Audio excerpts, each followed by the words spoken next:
Bismillahirrahmanirrahim. Assalamualaikum warahmatullahi wabarakatuh. Waalaikumsalam warahmatullahi wabarakatuh.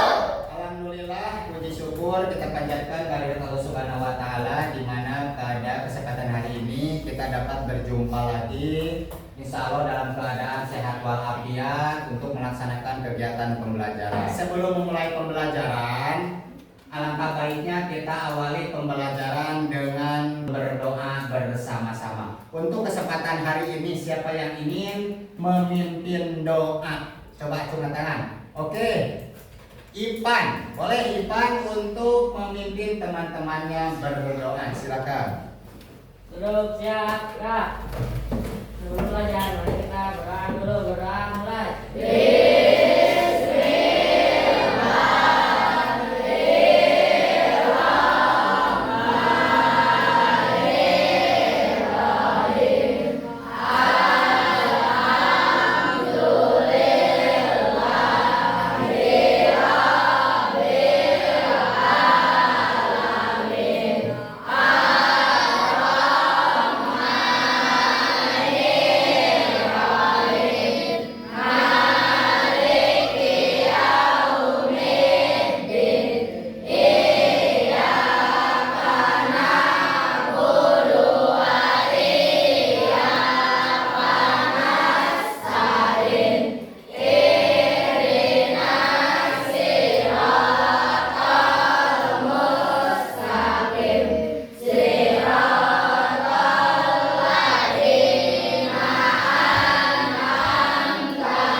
Untuk memulai pembelajaran supaya kalian lebih semangat untuk mengikuti pembelajaran hari ini, yaitu Bapak ingin mengajak kalian untuk melakukan tepuk 1 sampai 5. Nanti kalian bila Bapak mengucapkan tepuk 1, kalian tepuk 1 kali dari mulai sebelah kanan. Seperti contoh seperti ini, tepuk 1. Kalau 2 kali kanan kiri, tepuk 2 kali. Tepuk 3 kali, 1 2 3. 1 2 3. Untuk yang selanjutnya tepuk 4 kali. Yang terakhir tepuk 5 kali. Ngerti? Sesuai instruksi Bapak ya. Kalau Bapak sudah menyuruh kalian untuk tepuk, baru kalian tepuk sesuai dengan petunjuk ataupun perintah dari Bapak. Apakah itu tepuk 1, 2, 3, 4 ataupun 5. Siap untuk mengasah konsentrasi dan semangat kalian sebelum mengikuti pembelajaran. Tepuk 1 kali. Tepuk 2 kali. Tepuk 3 kali. Tepuk 4 kali. Tepuk 4 kali. Tepuk 5 kali. Tepuk 5 kali. Tepuk 4 kali 2 kali. Tepuk 5 kali 2 kali. Tepuk tangan untuk kita semua. Sebelum membahas materi ini, Bapak mau bertanya dulu kepada kalian. Apakah kalian pernah bermain game, baik online ataupun offline? Pernah bermain game tidak? Nah, main apa? Roblox. Nah, banyak jenis permainan ataupun game offline ataupun online yang kalian pernah permainkan. Apakah, untuk pertanyaan selanjutnya, apakah dalam permainan tersebut ada rintangan-rintangannya tidak? Ada tidak? Ada tahapan-tahapannya tidak? Dari mulai level 1 ataupun level terendah sampai level tertinggi ataupun level tersulit, semua harus kita lewati. Tidak semerta-merta kita main game langsung level 10, tapi harus dari awal. Terus kalian pernah tidak diberi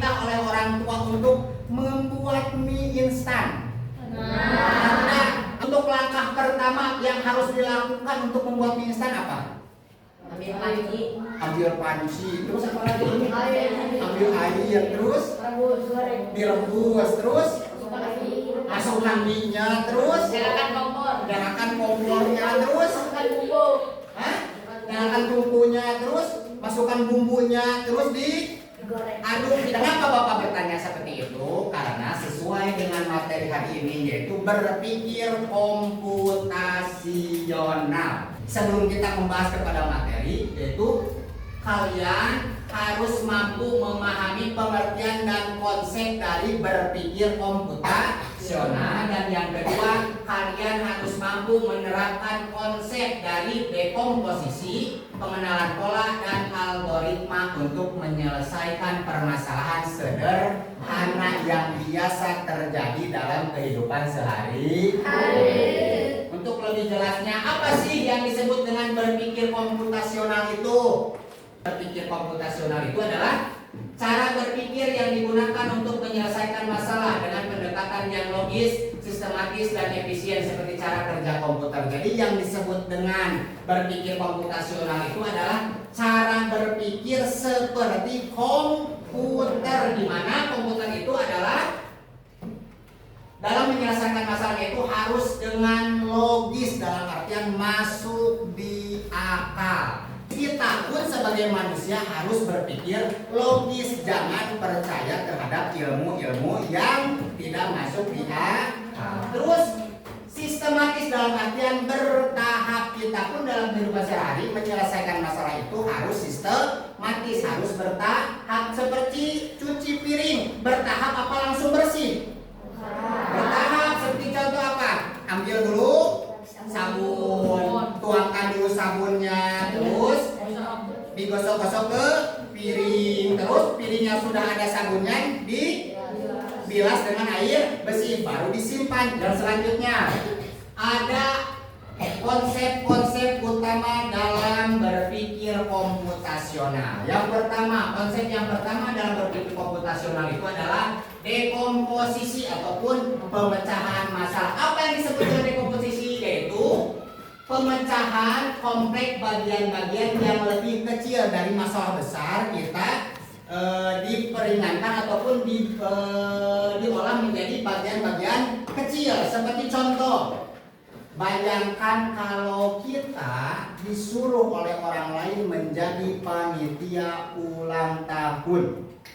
Maka untuk menerapkan dekomposisi, yaitu kita harus memecah masalah besar itu menjadi bagian-bagian kecil, alias kita harus mengumpulkan apa saja yang diperlukan untuk membuat acara ulang tahun. Seperti yang dibutuhkan untuk perencanaan ulang tahun: kue, lilinnya, dekorasi, sound system, terus hiburannya, terus undangannya ataupun orang yang akan kita undang. Nah, itu adalah pemikiran tentang dekomposisi, alias masalah besar kita urutkan dulu menjadi bagian-bagian kecil. Dalam kehidupan sehari-hari pun kita seperti itu. Yang kedua, konsep yang kedua adalah pengenalan pola.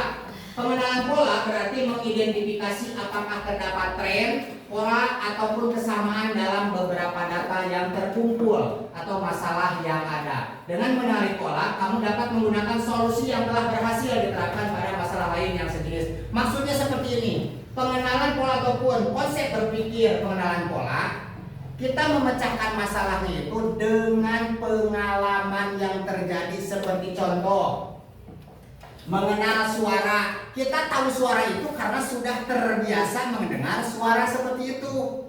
Kita mengenali wajah manusia. Oh, wajah manusia itu seperti ini karena setiap hari kita melihat wajah manusia. Terus memprediksi cuaca. Kita tahu hari ini akan hujan, tidak akan hujan karena sudah terbiasa. Oh, kejadian seperti ini mah akan hujan, tapi kejadian seperti ini mah tidak akan hujan. Nah, itu berpikir ataupun konsep berpikir pengenalan pola. Jadi kebiasaan yang sering kita lihat dijadikan acuan untuk memutuskan sesuatu. Itu yang dimaksud dengan konsep berpikir tentang pengenalan pola karena kita sering melihat baik itu dari suara, pola wajah ataupun prediksi cuaca. Itu yang dinamakan dengan konsep pengenalan pola.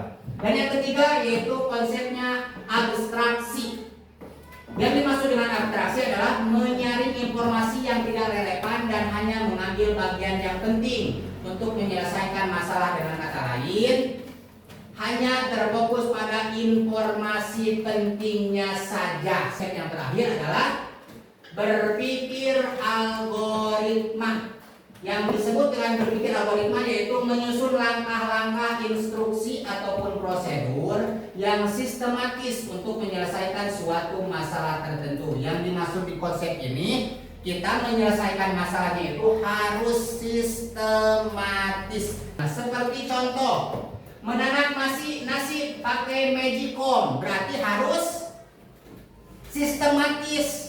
Harus bertahap. Yang pertama ambil dulu berasnya, kemudian berasnya dicuci, setelah dicuci masukkan air secukupnya, kemudian masukkan ke magicom, terus tekan tombol on-nya atau powernya ditekan sampai menyala, kita tunggu sampai matang. Jadi kalau mau menanak nasi itu harus bertahap ataupun sistematis. Nah, itu adalah pengertian dari berpikir komputasional dan keempat konsep dari berpikir komputasional. Nah, untuk selanjutnya Bapak akan mengajak kalian untuk lebih mengenal apa itu dekomposisi dan algoritma dengan cara Bapak akan mengajak kalian untuk bermain game. Siap? Siap? Oke, anak-anak lihat. Bapak sudah menyiapkan 3 tempat dari 3 warna untuk menempelkan nanti permainan yang akan kalian ikuti. Dari masing-masing kelompok sudah Bapak siapkan 1 wadah. Nanti dari setiap kelompok mengumpulkan kata baik itu alat ataupun bahan untuk membuat roti bakar. Apa yang Bapak perintahkan berarti itu yang harus kalian lakukan. Oke, petunjuk pertama dari masing-masing regu.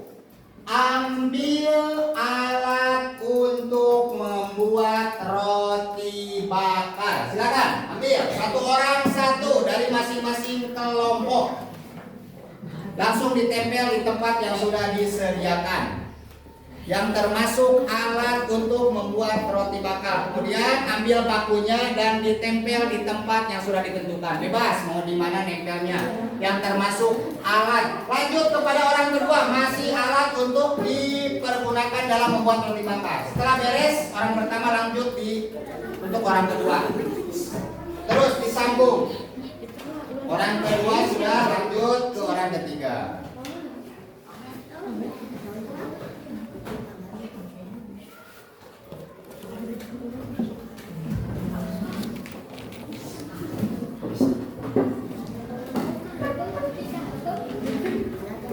Tempelnya bebas mau di sebelah mana, yang penting di tempat yang sudah disediakan. Masing-masing kelompok 10 orang. Cari yang termasuk alat untuk membuat roti bakar.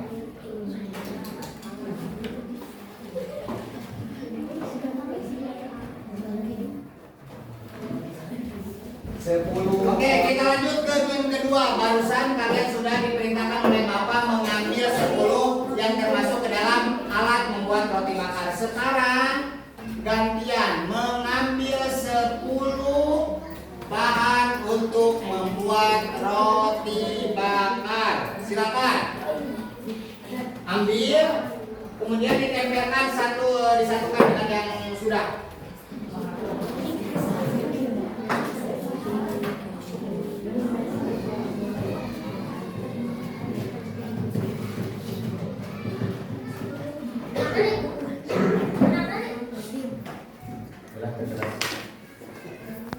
Lanjut.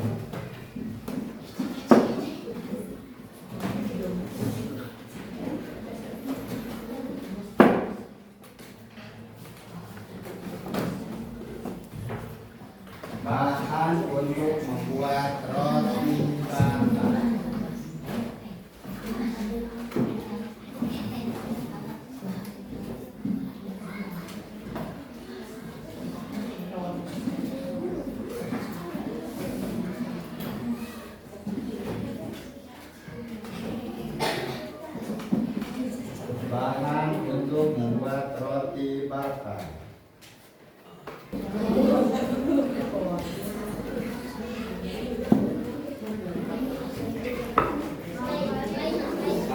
lanjut bahan untuk membuat roti bakar.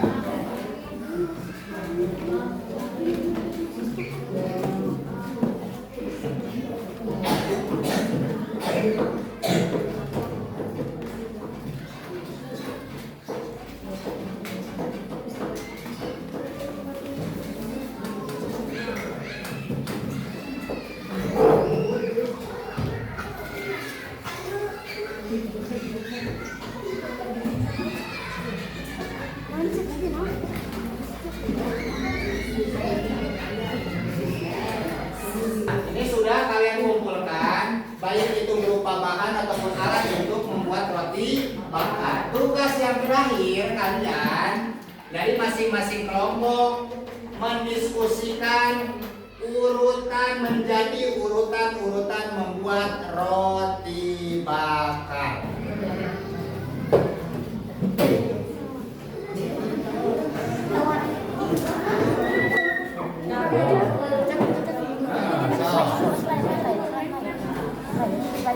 Oke, ini adalah hasil pekerjaan kalian dari mulai mengumpulkan alat dan bahan membuat roti, dan ini hasil kalian dalam menyusun kata-kata menjadi rangkaian cara dalam membuat roti bakar. Sekali lagi tepuk tangan untuk kita semua.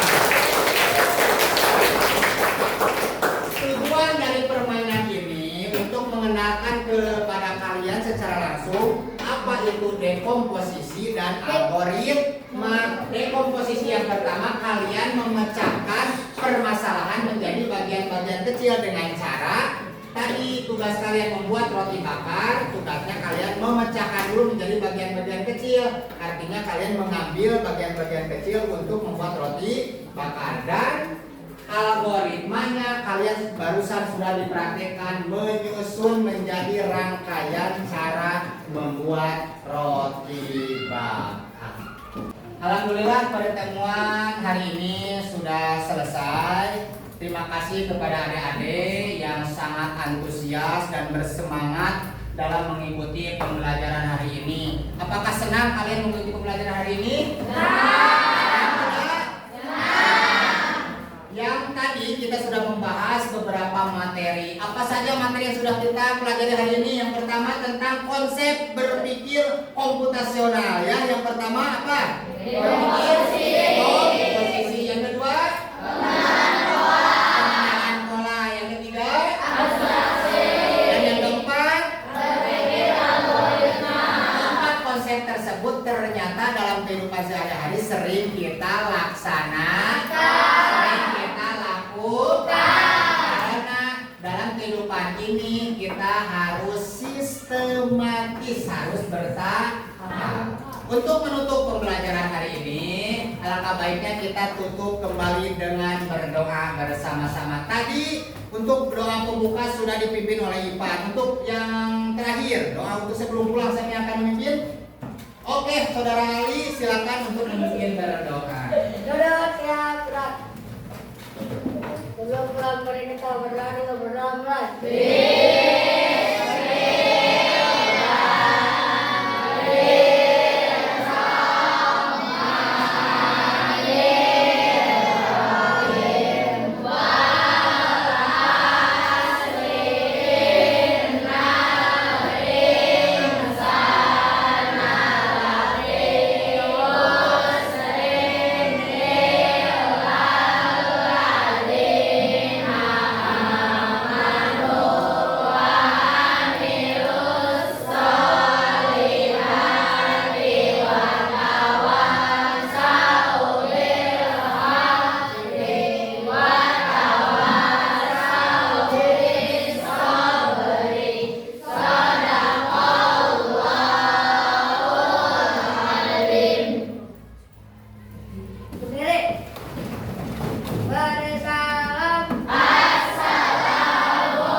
terima kasih karena kalian sudah mengikuti pembelajaran hari ini dengan penuh semangat. Sekian dari Bapak. Wabillahi taufiq wal hidayah. Wassalamualaikum warahmatullahi wabarakatuh.